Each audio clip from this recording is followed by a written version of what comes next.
My gut feeling is that we're going to end up with free and fairer trade, but it is not a certainty. Steve Rattner, though, wouldn't the best way to do this, if you were to, and I think many people agree with Mohammed that China is the greatest outlier in a sense. It has taken advantage of the trading system in egregious ways. It has been, I've described them as a trade cheat fundamentally.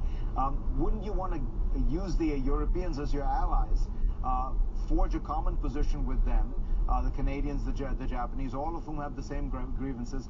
Instead, the Trump administration almost began this by alienating all the allies with a steel tariff against the Europeans.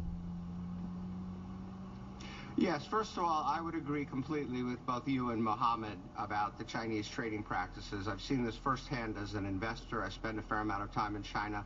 We make investments in China, and we can see very clearly they're non-tariff barriers more than they're tariff barriers. They live within the WTO rules on tariffs for the most part, but all the non-tariff barriers about joint ventures, about technology transfer, about favoring domestic companies are really egregious and should be dealt with. But to the second part of your question, you're 100% right about how we should have done this. It makes no sense to go to war, whether it's a trade war or a land war or any other kind of war, against your greatest allies. And whatever issues we may have from time to time with the Canadians or the Mexicans or the Europeans, they are our greatest allies. And we should be marshaling them on our side because they have the same set of issues with China that we have.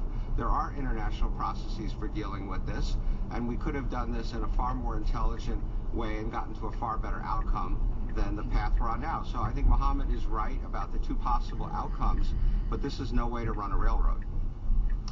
Mohammed, when you look back, the Clinton administration got very tough on trade. The Reagan administration got very tough on trade. That was with Japan.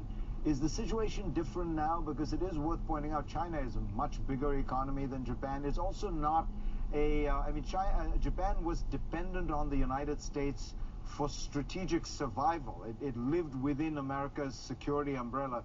China does not. So describe, what lessons can we learn from those getting tough on Japan strategies, and what does it tell us about getting tough with China? I think you want to strike a delicate balance, Fareed, between on the one hand getting tough to address what Steve and you and I have said are non-tariff barriers that really should come down. On the other hand, you want to maintain the rule-based trading system.